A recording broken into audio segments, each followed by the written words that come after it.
Ustaz, boleh ke sahur pada pukul 2 pagi? Okey, bismillahirrahmanirrahim.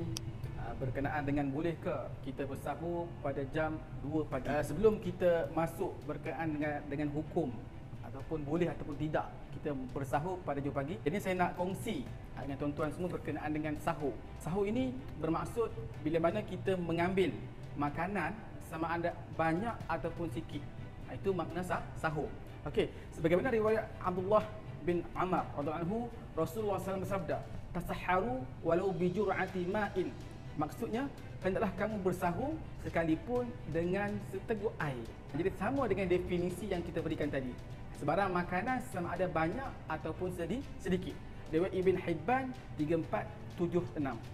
Pada asasnya, bersahur adalah perkara yang sangat digalakkan bagi sesiapa yang ingin berpuasa. Ibn Munzir menyatakan umat telah bersepakat bahawa bersahur termasuk dalam perkara sunat dan digalakkan serta tidak berdosa bagi sesiapa yang meninggalkannya. Al-Majmu' Syarah Al-Muhazzab jilid 6 360. Dalam satu hadis Nabi menyatakan kepada kita daripada Anas bin Malik radhiyallahu anhu, Rasulullah SAW bersabda, "Tasahharu fa inna fis suhuri barakah."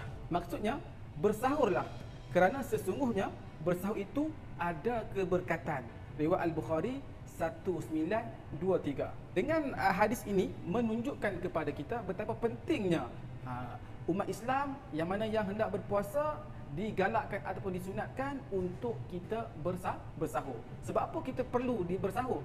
Sebab bersahur ini dia merupakan perbezaan. Perbezaan di antara puasa orang Islam dan juga non-Muslim. Seperti mana daripada Am bin Al-As anhu, Rasulullah SAW bersabda, "Faslu ma baina siyamina wa siyami ahli kitab akluhus sahar." Maksudnya perbezaan antara puasa kita dan puasa ahli kitab adalah dengan bersahur. Riwayat Muslim 1096. Imam Nawawi menyatakan mensyarahkan hadis ini berkenaan dengan perbezaan di antara puasa bagi orang Muslim dan juga non-Muslim ahli kitab adalah dengan kita bersahur. Kita balik kepada pertanyaan tadi. Boleh ataupun tidak kita bersahur pada jam 2 pagi? Okey, dalam fiqh al-manhaji, waktu bersahur bermula pada tengah malam. Okey, itu yang pertama. Yang keduanya, Imam Nawawi menyatakan waktu bersahur adalah di antara tengah malam dan terbitnya fajar. Dan di kalangan ulama berpendapat pada 1/6 akhir malam.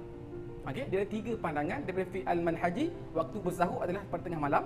Kemudian Imam Nawawi di antara tengah malam dan terbitnya fajar, dan kalangan ulama pada 1/6 akhir malam. Okey, Imam Nawawi menyebut ulama dalam kalangan mazhab Syafi'i dan selainnya telah bersepakat bahawa afdal untuk melewatkan sahur, disunatkan untuk melewatkan sahur sebelum terbitnya fajar. Itu Imam Nawawi meriwayatkan. Okey, kalau kita tengok di sini, dari segi kadar untuk kita melewatkan sahur ni adalah kira-kira lebih kurang 50 baca ayat Al-Quran, sebagaimana yang telah diriwayatkan oleh Zaid bin Sabit radhiyallahu anhu.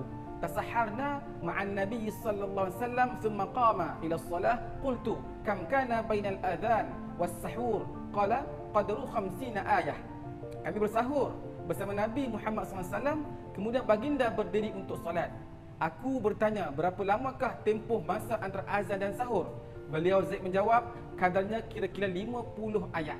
Riwayat Al-Bukhari 1921. Okey, kesimpulan yang kita boleh buat di sini adalah yang pertamanya, sahur ni dia perlu kepada kita melewatkan sahur. Melewatkan sahur tu bermakna kalau kita mengenakan juadah yang berat 30 minit sebelum kita masuknya waktu subuh. Okay? Itu kalau kita makan nasi ke mi goreng ke benda-benda yang berat, kita mesti kita lewatkan, disunatkan kita melewatkan sahur itu 30 minit sebelum kita azan subuh. Okay, dan yang kedua, sekiranya makanan itu makanan ringan. Makanan ringan ni bermaksud kita minum air ataupun kita makan tamar, kurma dan sebagainya, dia disunatkan untuk kita bangun bersahur adalah 15 minit sebelum masuknya solat subuh. Jadinya persoalan tadi, boleh ataupun tidak untuk kita bersahur pada jam 2 pagi? Jawapannya boleh dan tidak ada masalah. Cumanya bila kita sahur awal, kita diingatkan supaya kita jangan terlewat ataupun tak terjaga daripada kita melaksanakan solat, iaitu solat subuh. Wallahu ta'ala alam. Sertailah pakej umrah dan percutian tabung haji travel. Harga yang berpatutan dengan kualiti yang tiada tandingan. Untuk tempahan hubungi 019-289-7624. Tabung Haji Travel mengucapkan selamat berbuka puasa.